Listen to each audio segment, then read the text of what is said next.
everybody. Wow, look at all the people up here. Hi, everybody. Boy, those were some oldies, weren't they, Julie? Yes, they were. Well, we're in a studio that we haven't used in a long time. This is actually the studio for the show instead of GPRS studio. Welcome, everybody. We want to introduce you to Levi. Hello. Levi is the other half of New Hope Behavior Consultants for the Guardians. Yes. Nice. So we got an interesting show today.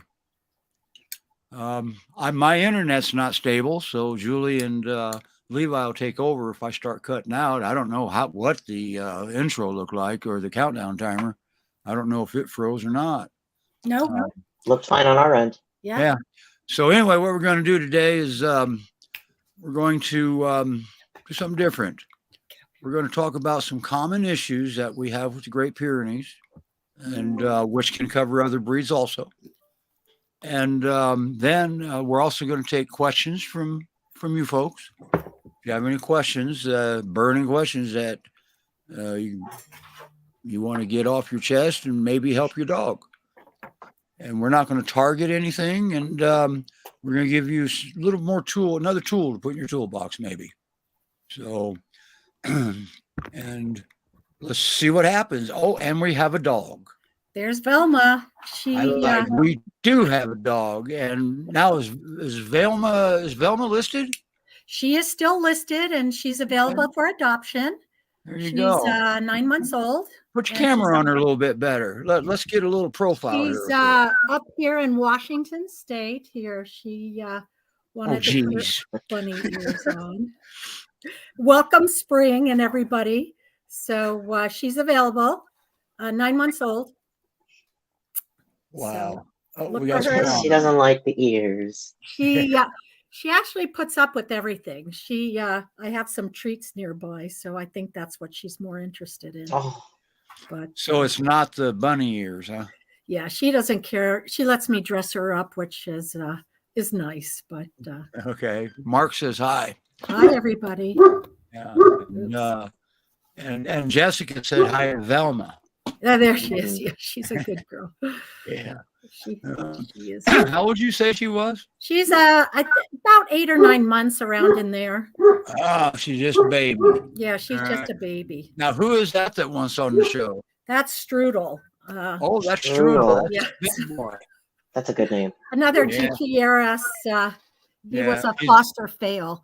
Now, you have 2 Borzois too, don't you? I do. I have a house full of misfit dogs. So anyway, yes.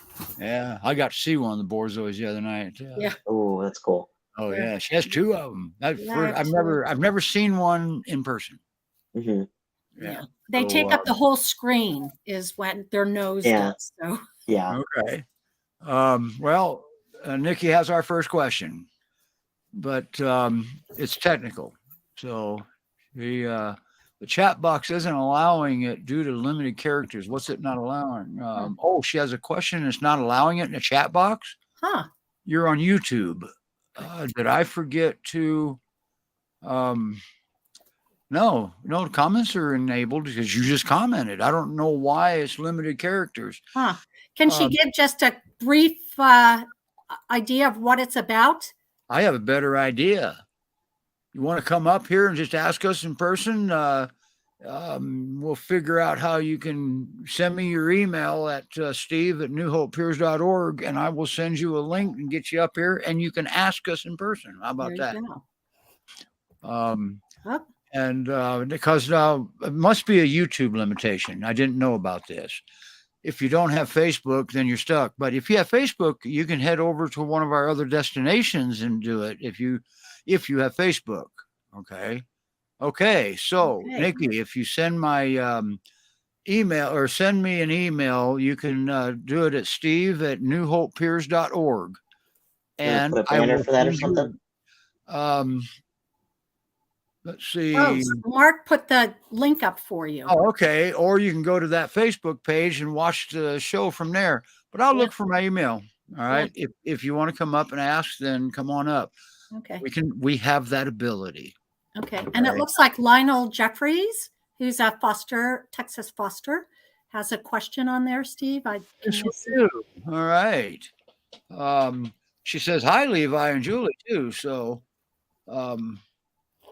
we need some challenging activities from Kyle. He's a Great Pyrenees. He's young. Mhm. He's older than Velma. Oh, they got the dog from Bradford. Okay. They get a lot of physical activity. What kind of activities would you suggest? Well, probably Levi would be a good one for this. Yeah. So I'm Yeah. going to So take this. just different forms of mental enrichment, anything that gets their brain thinking, anything that gets them to work a little bit. So something like a snuffle mat, Kong wobblers, bobolots. I have also done in the past saving old cardboard boxes from like cereal or oatmeal and putting, say, specifically my boy's meal ration in it, and then I'll tape it shut and then give it to him to shred apart to then eat the food. You can make it harder by throwing more like crumpled up newspaper, so they have to dig through that too. But anything that gets them to work a little harder than your steel bowl. And you can even free some of your other hollow, fillable or stuffable tools. So I've got 2 Kongs in the freezer right now and a lick mat that is our new craze. Ultimately, if your dog is not interested in working for it, you might need to up your ante or make the puzzle easier. Because if it's too hard or not worth it, they'll get frustrated and quit. And also, Levi, I freeze my lick mats once I put like the peanut butter or whatever on it, and then that way they tend to last longer too. Oh yeah. So I've got mine in there right now with wet dog food, and then I have crushed freeze-dried raw on it. Otherwise, it's not enough for my dogs. They're like, that's it. So it has to be even better, and then they might go, oh, I guess. Okay. And we have Jessica. She has a question about separation anxiety. She adopted Jake from GPRS. And how long? How long have you had him there? I think we need that information too. Do you know that He's answer, Julie? Very recent adoption. I would say within a week, less than 2 weeks. Okay. And I'm assuming that you have to go to work. Okay. A month. Okay. You've had him a month. Wow. I'm going to leave the question out. I'm going to let you touch on that first, Levi, if you have anything. If not, I will touch on it. Separation anxiety is interesting. Okay. Providing us separation anxiety. Right. Oftentimes, it's more of the uncertainty that you're coming back, or why are they being locked up. A few different ways to combat this is when you're not actually going anywhere, you're hopefully in for the day, or you have time to just play around. Toss treats, toss toys, toss food in the crate. Don't close it. Let him come in and out as he wants. And the idea is that the fun things happen inside. He's allowed to leave at will. And then as he starts to get a little more comfortable hitting the back of the crate, maybe lingering, and this is fast forward a little bit. He'll tell you when he's ready. You can close the door, open it back up. Don't lock it. Let him out. You can reward him for coming back out. And then a big thing with the crying and barking while they're already in crate, because unfortunately we live human lives. We have to go places. That's disgusting. We have to. But one of the biggest things is that, I know, making money, it's terrible. One of the biggest things will be if he's in the middle of crying and barking while you're there at home, ideally, always clear medical, make sure that he's not in need of anything, make sure we're empty, we don't need the bathroom, we're not hungry, we're not thirsty. If it's just, oh no, I don't want to be in here, which is also fine, wait for silence, and then you can release upon silence. Alternatively, if we're still going and going and going, you can create, ideally, an inhuman noise so that it's not feedback from you of like, stop it, quiet, don't. So I like a bell or a whistle. I've even knocked on a table. So when they stop and they go, what was that? And then they can come out for silence. So setting them up to succeed. And there's another thing that you got to keep in mind. If this is going to work is the problem, always remember, when you go out the door, that's not when it starts. You're triggering them when you get up and start your routine. So sometimes we also recommend reversing something in your routine. Okay. Like put your shoes on before you comb your hair or something, just something, reverse it earlier on, extend that to make it where it's no longer a trigger. And we also got to remember, you want to associate this with you're coming back. All right. And crate training, there's no rush on crate training, unfortunately. And when we crate train, we don't shut the door right away. All right. And always remember, your dog makes all definitions. Okay. Not us. So if it's taking too long, I mean, if you're going too fast, he will give you the definition of going too fast, not us. That's what I mean. And something to jump off on that as well. Again, with randomizing your own schedule. So if you're not actually going anywhere, or even if you are started earlier, do only one or two of those things, reverse the order, mix it up. And especially on those days that you're not going anywhere, sit back down with all your stuff on, pay for, you're paying your dog for offering you a behavior. You're also hitting that dopamine button in their brain with ideally a special treat, or that love and attention of, wow, look, I didn't go anywhere. So we make it a gamble. You're getting all your stuff on, but you might not go somewhere today. And then again, randomizing the use of the crate during the day or at night. It's not just only when you leave. So it doesn't always become, oh no, you're going. Maybe sometimes you just go in the crate to take a nap. Or to go chill out and be safe. Right. And then it's also make sure you're never using the crate as like a negative. It's not, you were a bad dog, get in your crate, I'm mad at you, you chewed up the sofa, I'm mad at you. And then once that crate becomes their safe space, do not poison it. So if you're trying to clip their nails and they run into the crate, leave them alone. You're done. Wait for them to come back out. Yep. Don't go, oh, good, you're cornered now, because now we've ruined the safe space. Okay. I want to go back to Mikhail. She's been licking Mikhail. I thought that other dog was a male. Huh. I guess not. But when the dog licks a dog like that, especially a new dog, that's a stress relief usually. All right. Just so you're aware. And how do you pronounce the name of that dog? Conchita? Correct. Okay. But I don't know if that's the one that the new one or not that Bradford had. I know they are recent to the rescue as well. Yeah. But so the dog is stressed anyway, and if Mikhail doesn't like it when she's licking him, she's trying to relieve stress. Well, he doesn't understand. They're not on the same language yet. All right, everybody's too new. So, and I think they pulled the one bond. They were a bonded pair, and she got pulled, and they're still. I think they just pulled. That's the same dog, but GPRS didn't know they were a bonded pair. Right.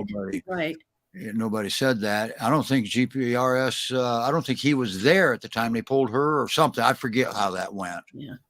But bonded pair got separated. Yes, right. It sounds like you can interrupt and redirect that, but you want to do it only positively, because the other dog is allowed to be like, no, thank you, I'm not into that. And so helping out with Conchita, the idea would be you make fun noises, you make fun sounds, you sing, tap dance, something that grabs her attention instead. And then as you hopefully reel her attention in, keep going, keep cheering her on. Something has to be more fun, hopefully you, than licking Mikhail, so that it becomes a positive interrupter of, oh, this is going to be way more fun. I'm going to go do that instead.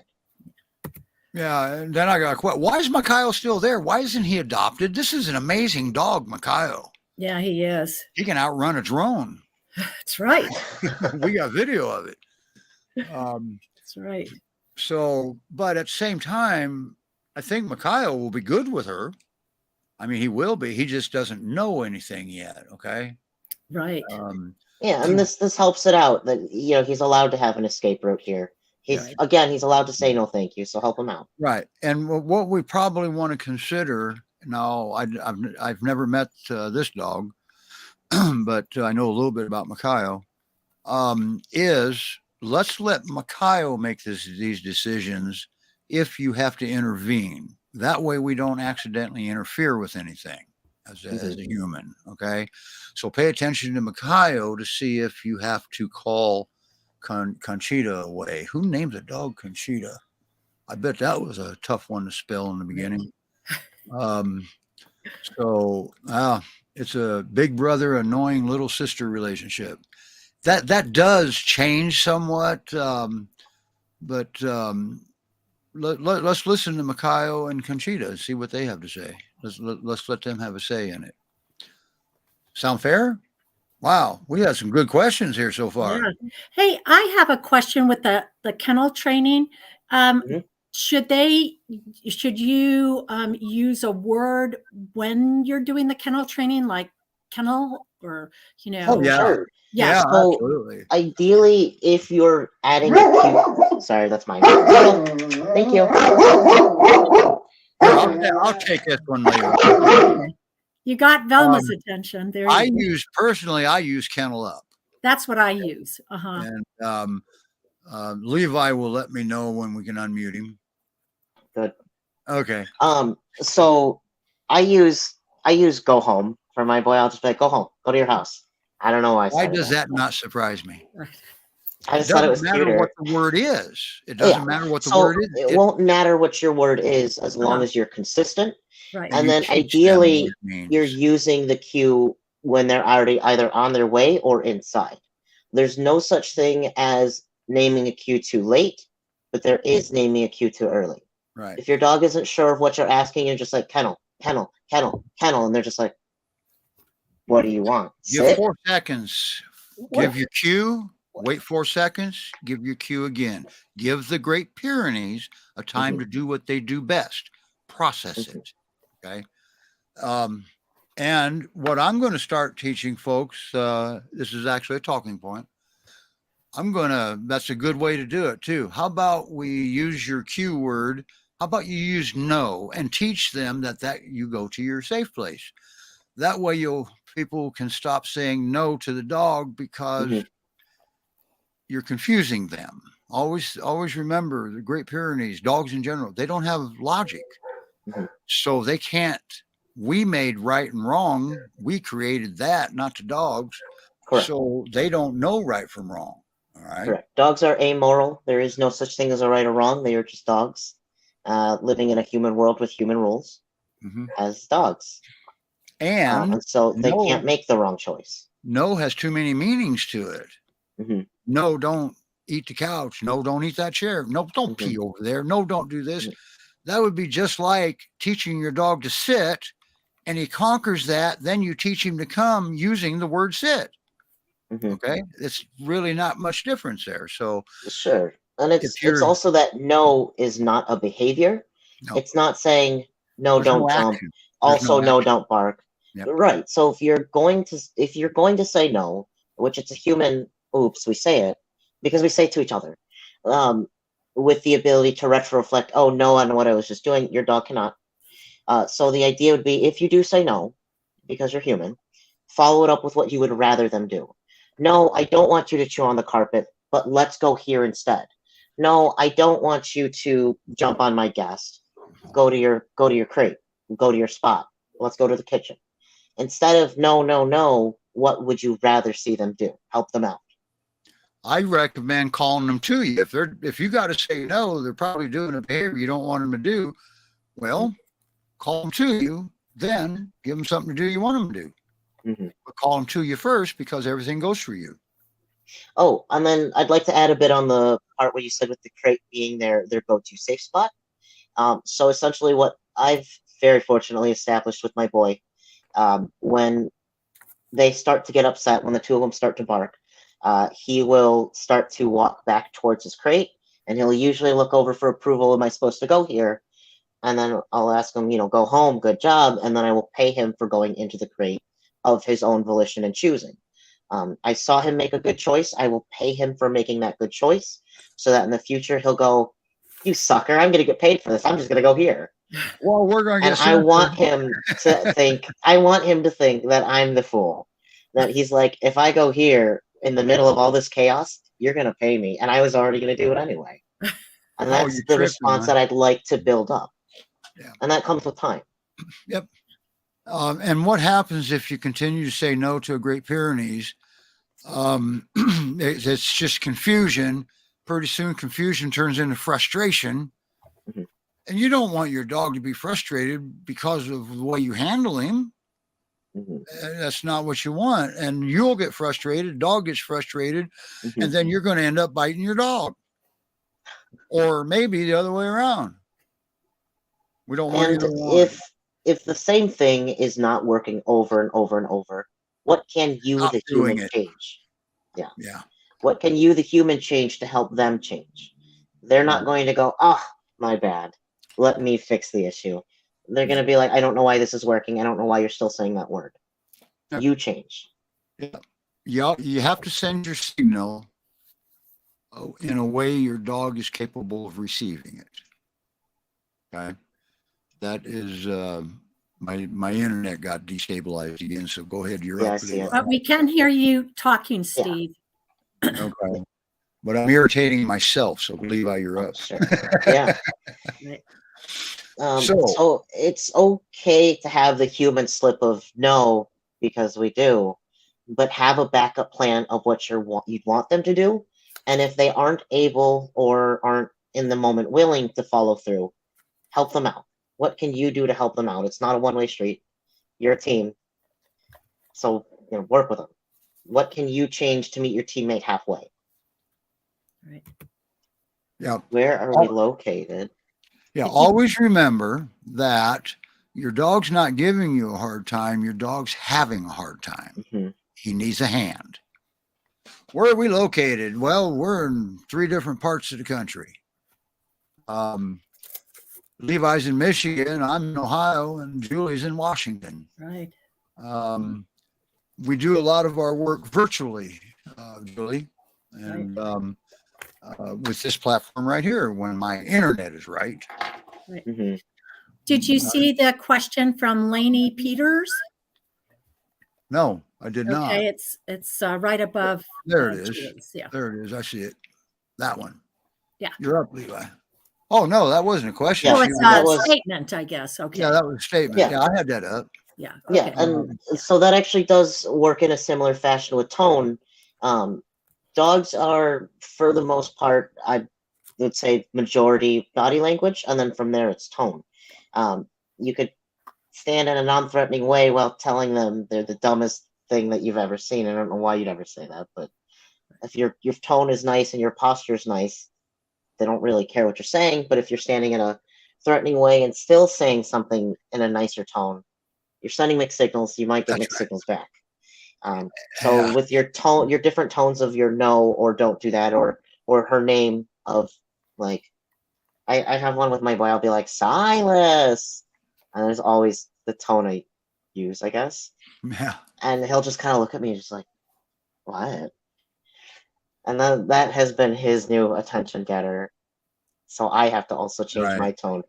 If it's not a situation of, I'd like you to not do that, I have to remember to change my tone too. Right.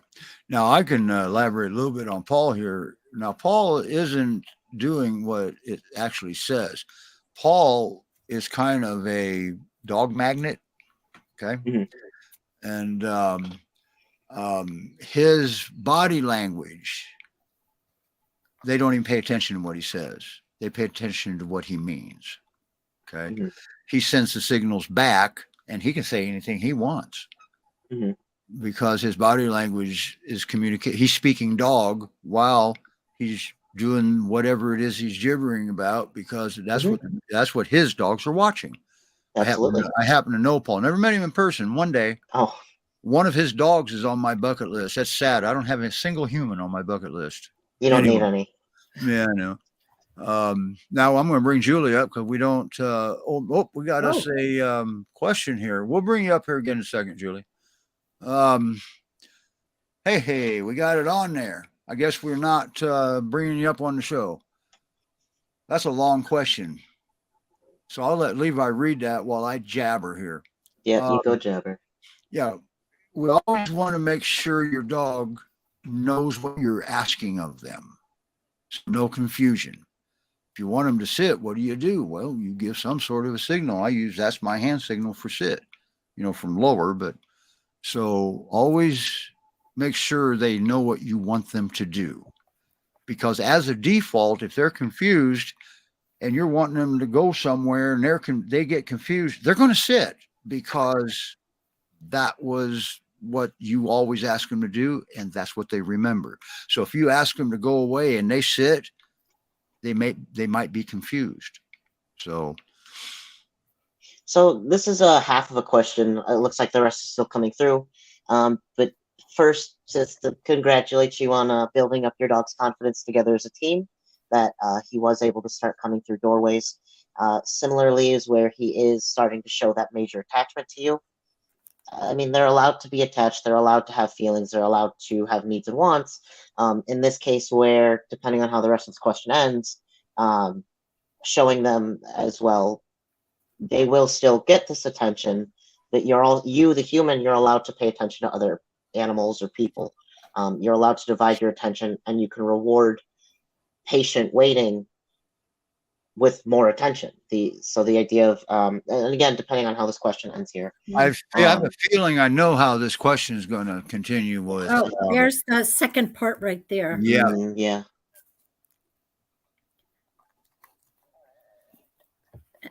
Because if it's the way I think it is, this is a common thing with well, pretty much any dog, but I can only speak for Great Pyrenees, Maremma, Akbash, and Kuvaz.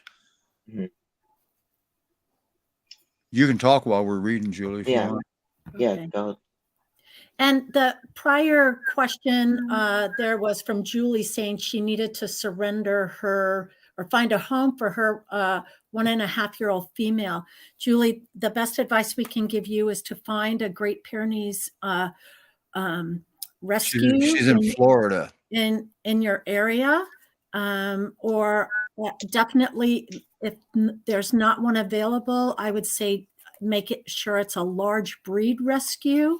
I would check with them first to make sure that they've worked with Great Pyrenees before or livestock guardian dogs. Their surrender or their owner surrender process for any rescue is much better than just trying to rehome it. They have a thorough screening process for all adoptees, and they'll make sure that your dog is vetted and safe and in a home with a foster. If not, I would still contact them and they can give you any direction. Right. This is where I thought Nikki was going. All right. There's a possibility, Nikki, here that they're not fighting for your affection. There's a possibility they're fighting because one came up.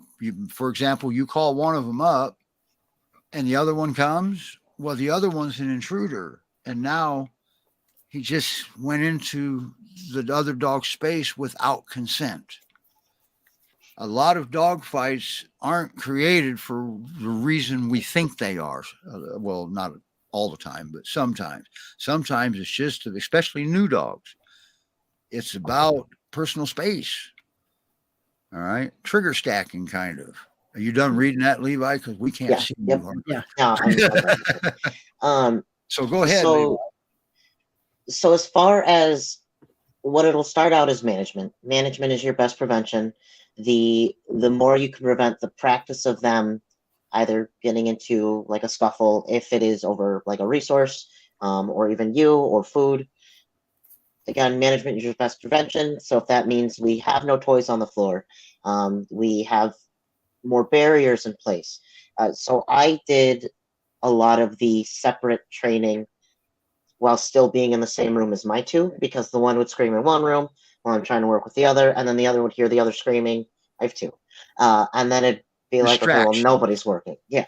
So what it might start out as even, so I'd use a baby gate in a hallway. So I'd be in one room with the other baby gate, the dog, the other one's on the other side of the gate. I can work with both at the same time while also placing myself between the gate and the other dog. So you have two barriers. So you're still there for both of them, but they both get to work side by side without being in danger of a scuffle. and you can teach them teamwork, Mm-hmm. reintroduce teamwork and a number of things. I actually see the problem of it is that we don't have a profile on the two dogs here. Okay. So we're not sure what the trigger is. Mm-hmm. All right. So it's a general answer for assured, general management. Rest assured, it's probably not you. Okay. Mm-hmm. It's probably something else that is in dog language. Okay. Now, there's Debbie. She had the bonded pair on the show. Can't remember their names, but so we would have to do something. Is Nikki GPRS foster? Julie, do you know? Yes. Okay. We should probably talk about this. Either one of us, me or Levi, go out to newhopepeers.org and set up an appointment. All right. So, Nikki, that's a great idea. They're more than willing to help with that. So I would definitely look into scheduling an appointment with Steve and Lionel. Or Levi. Levi can do this one also. Sure. Believe it or not, I don't think this is going to end up being a big deal. Okay. No. We as long as it is what it sounds like, it sounds pretty doable. I'm old, so nothing I have you do is going to be hard work. All right. Yeah. There's always another way. And also, too, anytime you're trying something with your dog and it's not working, stop doing it. Okay. They're not here to obey and comply. Okay. That you got the wrong breed for that. So, yes. Thank you, Debbie. That was Plato and Pandora. I knew they got adopted. Those are good names, too. I like those. Now, she's not fresh out of dogs, is she, Julie?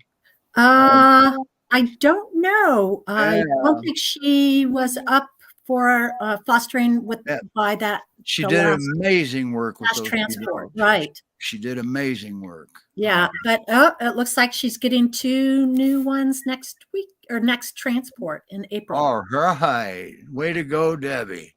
Oh, and then so it looks like tips for working on recall as well. She has her foster.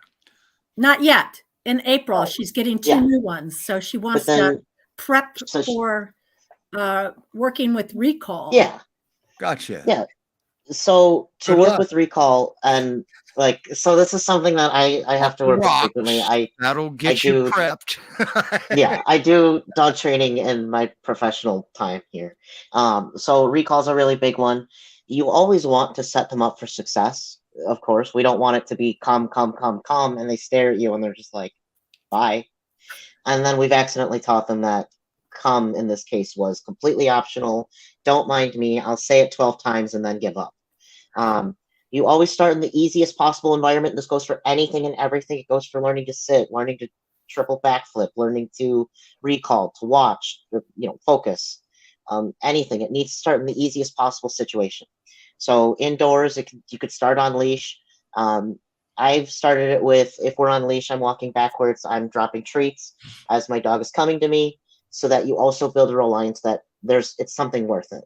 Recall will almost always be one of your most expensive behaviors to pay. At the end of the day, we're asking you should ask your dog or yourself, why should your dog do the thing that you've asked?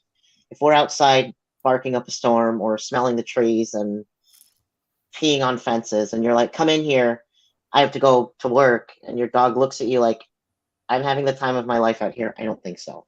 Now let's talk about a Great Pyrenees way of looking at it for a second. Sure.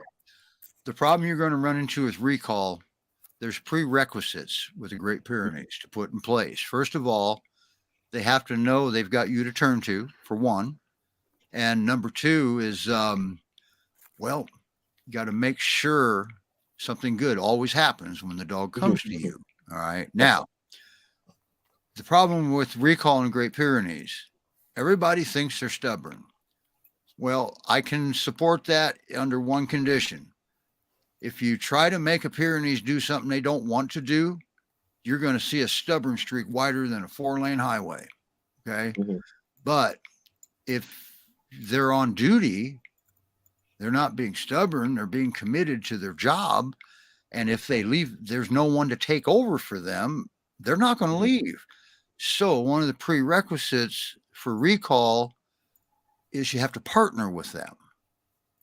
and they will teach you their job, and it's not all that hard. Okay, so Levi's got some good ideas. I actually have structured stuff that I do with this because we don't want to confuse it. Levi's going to put you in the right direction. Now, by the way, Levi, I usually, if you got a fenced-in backyard, I never use a leash on teaching recall. I always give them the option to make a choice. Ooh, With hang leash, on, it's you're hard getting for choppy. them to make a choice. Sorry, okay, you're up.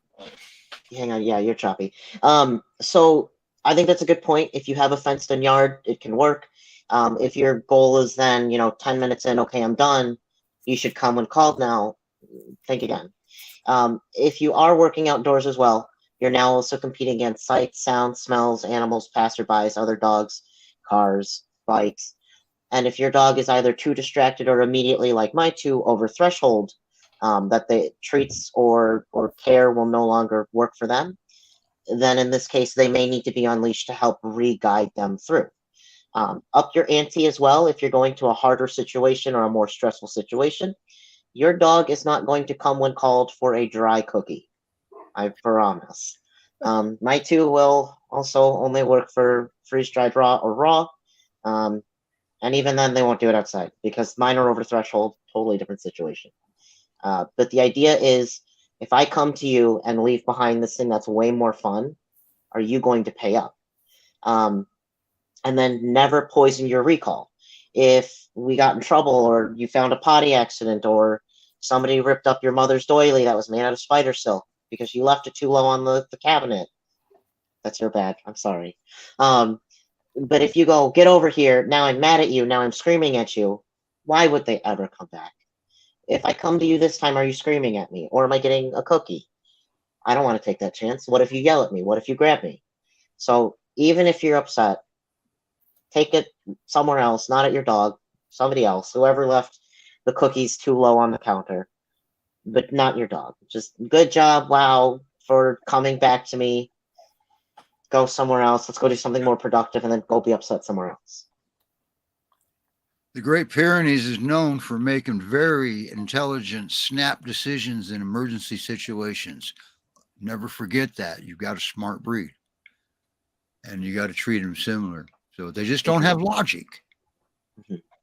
They're black and white in the way they think. Yes. Now, see, Paul, his recall, he's got like 10 million acres. They can run away and never leave his property. All right. Get lost, never leave his property, but he's a good guy. We tried, Debbie, and if something's not working, they're not responding, just stop doing it because that's going to spoil it. Okay. There's another way that we just got to send a signal a different way.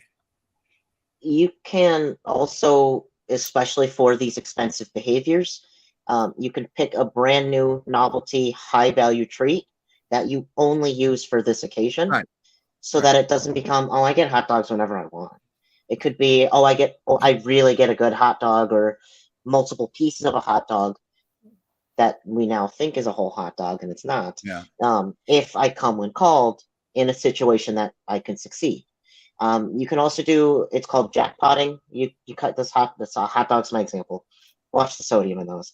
You can cut the hot dog into multiple little pieces and then feed one piece at a time so that they think they're getting 5, 6, 7, 8 pieces, but it's just 1/4 or whatever this hot dog. You trainers go through a lot, don't you?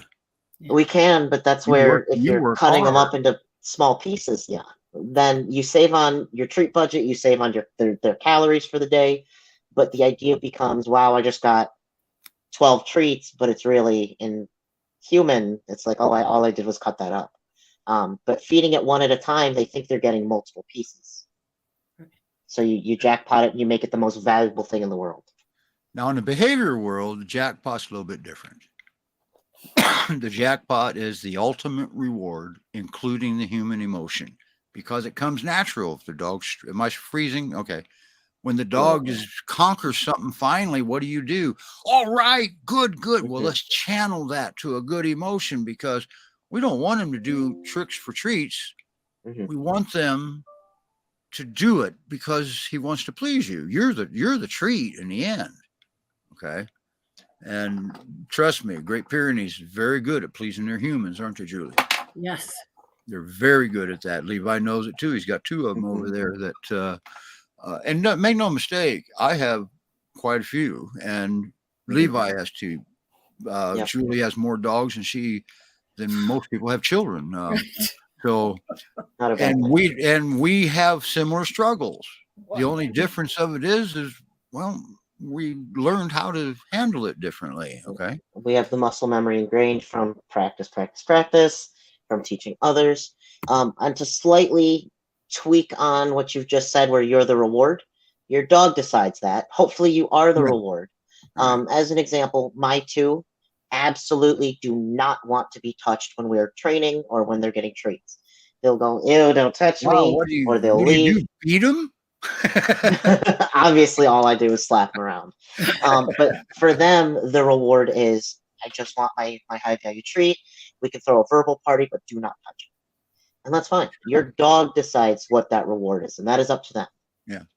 Never always give your dog a way out. Okay. Yes. Always give them a ability to say no to you. Yes. Okay. Because you're going to want to let him make a choice so you can teach him good choices. Because every time he chooses you, that's a good choice. But if you don't give him the ability to make a choice, you can't teach him to make good choices. So, right. So to add on to that that's called a reset treat.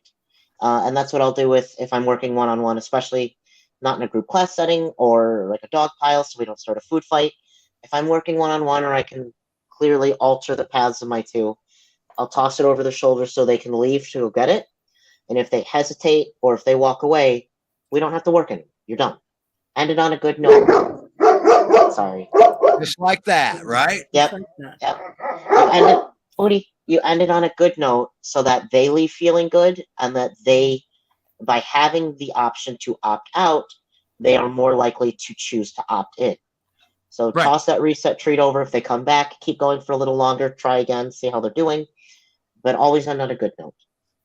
You have to meet the needs of the dog, because I tell a lot of people, the more you meet the dog's needs, well, the more he'll meet your needs and the less needs he will have. Okay. Nikki made an appointment. Great. Cool. I just saw the email pop up. Not sure who with, because I don't get that part yet. Right. Probably nice work, Nikki. Good job. We hear him. Yeah. Now, you notice Levi is not yelling at his dogs. He's not screaming at his dogs, because make no mistake, you don't have to yell at the Great Pyrenees. They can hear a fly fart 6 blocks away. You don't have to yell at them. Okay. They can hear you. But you notice he went and met their needs. Right. They were barking for a reason. Great Pyrenees don't bark for no reason. You may think they're barking for no reason because you can't see anything, but that fly feels like they are sometimes. That fly could have farted 6 blocks away. Right. All right. And they have such large ears, Steve. And besides that, you never knew how dangerous your lawn furniture was until you got your Great Pyrenees, did you? Right. Well, then you're lagging. Yeah. Yeah. Great. It's those big ears that they can hear so well, right, Velma? I always say, because my 2 are car reactive also, I always say the only reason a car hasn't crashed into my apartment yet is because mine scare them away. They're doing their job, I guess. Yeah. It's the only reason we haven't died yet. Now, Paul made a comment about walking your dogs every day. It's pack building, and that's always his first. I'll walk 8 dogs at a time. Okay. I mean, all the neighbor farms dogs come to him. Right. He's a magnet. But he's got it going on. He's a good guy. And that's a good way, Steve and Levi, to introduce your dogs as well, the new fosters or new adopted dogs that come into the home. Yep. Yeah. Oh, yeah. GPRS always recommends for the first 3 days, keep them separated. Okay. And if you don't do that, at least do proper introductions. Don't let them have bad first impressions of each other. Okay. Mhm. We actually have For meeting new dogs, especially if your intention is to foster or adopt, or however you acquire this new dog, um, or even if you're meeting your cousin's dog and the cousin is staying for a week, it's always better to meet on a neutral space if possible, somewhere that they can also freely disengage if they need to, as well as ideally, hopefully, you have a way to help them disengage if they get stuck. That going on like a group walk parallel to each other is a pretty solid way well, they got to to sniff introduce. butts. So let's go in line. Have one come Yeah, up, sniff the butt, yeah. then So they reverse. can do the greeting. Sorry, I don't know why she's chatty now. They can do their greeting, and then after you can begin Right. your walk, and you can still check in and Now, keep here's your something walk you going. don't. I didn't get it at first. When they get a GPRS dog, they went from Houston, Texas, all the way to Pacific Northwest. That's a heck of a ride. A It lot of is. stress. That's Oh where yeah. this is where I do support Melise. Give them some time to chill here. That was a Mhm. heck of a ride, and they can't make it straight through. The transport has to lay over, okay? Right. And I forget how many dogs they can hold. I remember I was there. Over 20 on Yeah. the van. Wow. So there's now once they're rolling, most of them sleep. Stuff is the commotion's not there, but Right. there is still commotion. Okay. And so give them a chance. Don't just Mhm. throw them to the wolves, so to speak. I know you don't have wolves, but except for Sydney, she actually has one. And probably the reason that GPR says the 3 days is it's your 72 hours in which the cortisol in the brain is raised over a Mhm. stressful That's event right. or an air snap or a reactive explosion, as in your dog sees something they don't like and then they just like explode their emotion. There's no such thing as a bad emotion or a wrong emotion. There's destructive behaviors, there's less ideal behaviors that we deem. Um, but your dog is allowed to have these feelings. Your dog is allowed to experience stress just as we do. So that I imagine that 3 days is the leeway to bring the cortisol down. But there's other ways to also help facilitate that or work along it side by side in whatever way best suits the household. But always remember they got to sniff butts. Don't put them nose to nose. Mhm. That's an altercation just waiting to happen. Sniff butts. Butts don't bite. Okay, let Yeah, them that's sniff not the the surf butt. end. Right. All right, I stole that from Roman. All right. Mm. I don't know where he got it. I know I'm choppy again.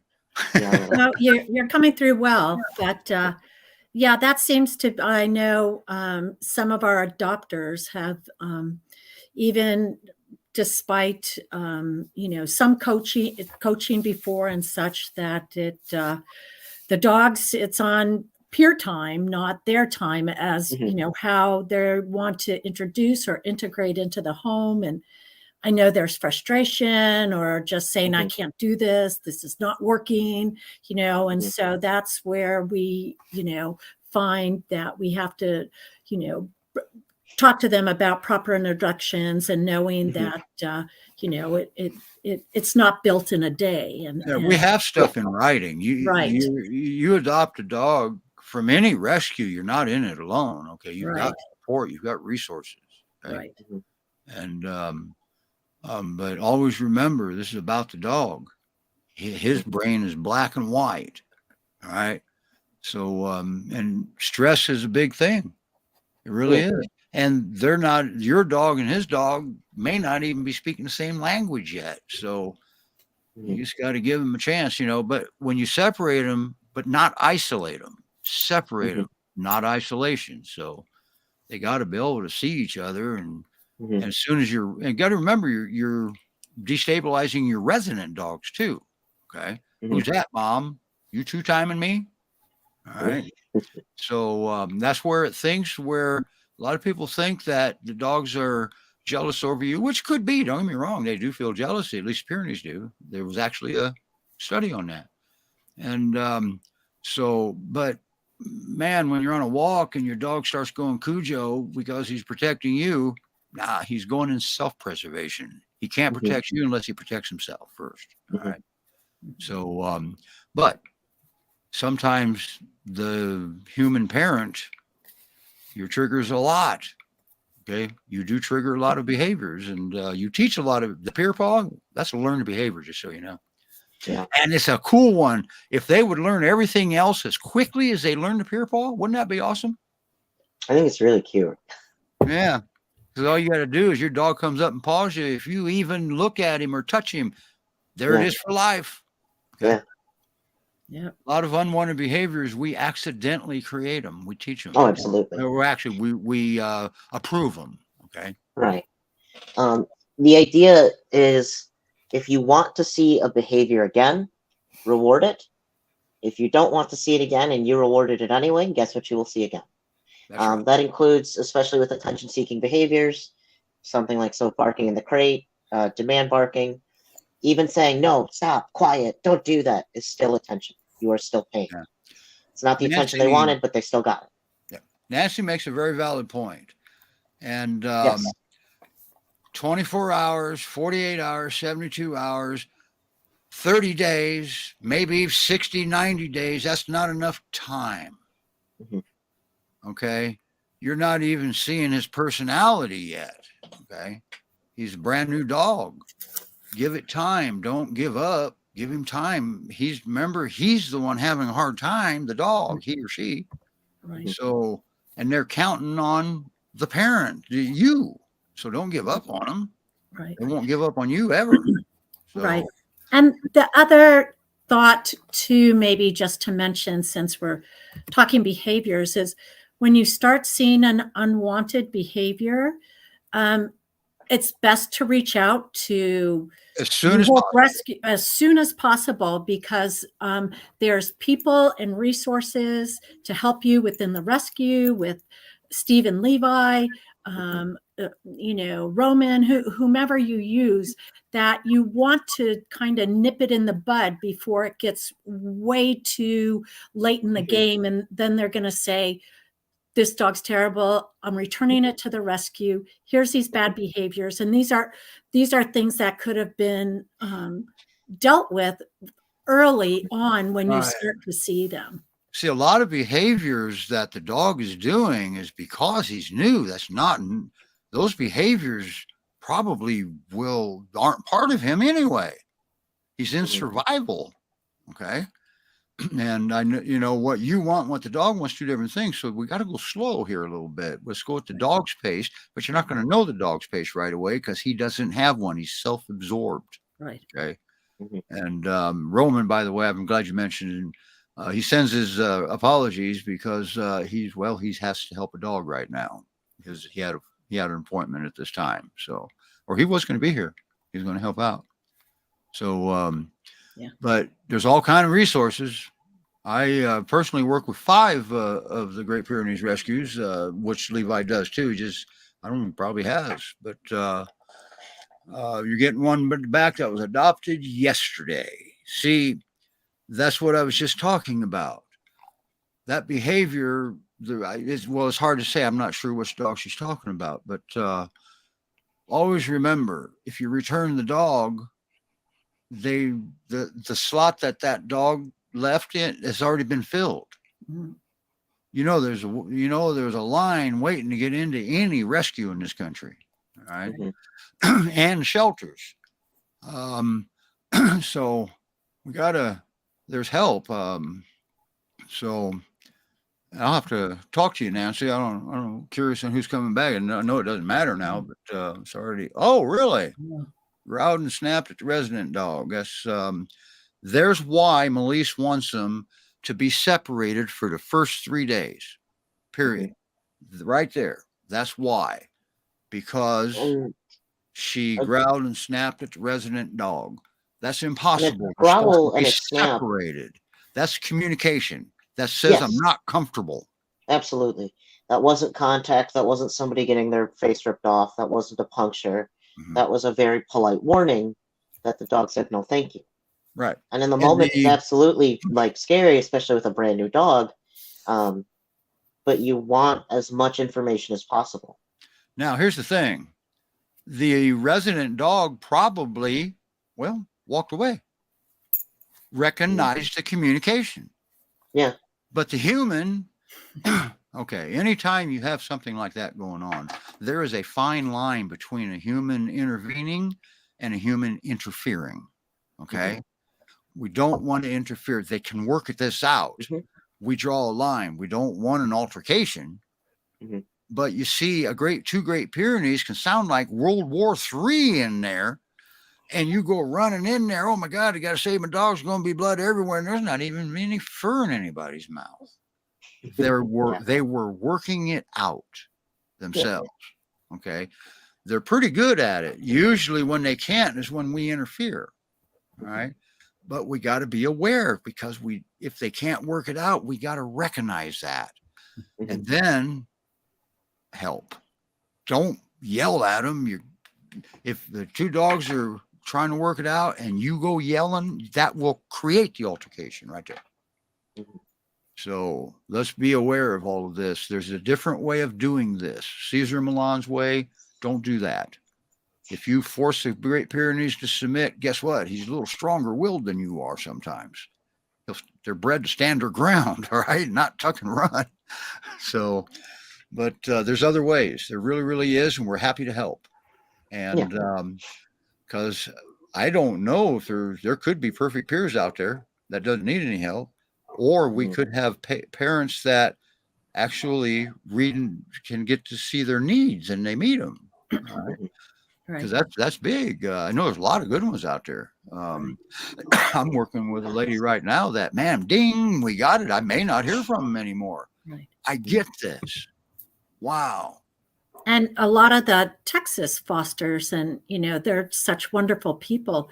They're getting those dogs that are, have been in shelters that, what a high stress situation. They were probably running the street before that, abandoned, starving, scared, lonely, all those things. And so that brings on a whole nother set of, issues along with that. So there's a lot for those dogs to process and work through, coming into a new foster or being adopted, they need to, I guess they need that confidence, and they need to, feel security, some food security, things like that. Right. And always remember, confidence. In order to have confidence, the dog has to have knowledge. Confidence comes with knowledge. Okay. Now, if they're struggling, Levi actually has a confidence building program that actually more than one, but that he uses. All right. That's a trainer thing. Levi goes beyond the training. Okay. And, but he is a trainer. I make fun of him sometimes. Hey, why you work so hard? Well, we do it this way. We do different things actually. Okay. But he also does very well with behavior. But see, here's the thing about Levi. He knows where his limits are. Okay. He's not going to even try to exceed his limits. And, although his limits are expanding further and further every day, he's really trying. Yeah, you're doing good, Levi. So, look who's here. Hi, Rebecca. There you go. For those of you that don't remember, the day we had Dr. Mead on, Rebecca had the puppy on that she saved from certain bad life, and Ang had his surgeries. He's now through recovery. The surgery was a complete success. Good. It was a soft tissue surgery. You remember you were on the show that day because Dr. Julie was your guest. But Appa is doing great. I'm sorry, Ang is doing great. Appa needs Levi. That's great. And I did see Dr. Mead this morning, and for Strudel went for therapy, and she's agreed to come back on the show. All right. So we have a vet that specializes in post-surgery rehab, right? Okay. She does water therapy and whatnot. Acupuncture, kind of holistic medicine along with. She was on the show, late November, early December, something like that. Right. Yeah. Right. So, but yeah, she was very, very, and she's a DVM. She's a vet too. I mean, she doesn't practice veterinary medicine. She chose her field. and it's a very important field. Okay. But boy, we learned some stuff from her that day, didn't we? Yeah, we sure did. Yeah. So happy to we're have her excited. back. We'll you have to try to get her to give us as much notice so we can let people know that she's going to be on a certain date. That'd be great. Levi, you willing to come back as a guest? Because you changed jobs. Yeah. He gets to work with dogs all the time now. All the time, including mine. Yeah. He works for a facility up there in Michigan that it's a boarding facility, right? And probably daycare, I would assume. Yep. Correct. And he is night shift because there's a human there 24/7. Yes. That's cool. So and then I bring my 2. They get a whole yard to themselves. I get paid to hang out with them. It's kind of nice. Yeah. Levi, he has broken all the rules. He lives in an apartment with 2 Great Pyrenees, and you've been there a while. Yeah, almost 3 years now. Either you filled your walls with foam or, well, you're managing it. Must be doing something right, I hope. Yeah. Yeah. All right. You're going to have to say the goodbyes. I got destabilized. Yep, you sure did. If you want to lead the farewells, Julie. Well, we want to thank everybody, first of all, for joining us today, and especially thank Steve and Levi for helping to talk through some great issues that I think not just are the people that wrote in, but also we know that other fosters and adopters deal with on a daily basis too with their dogs.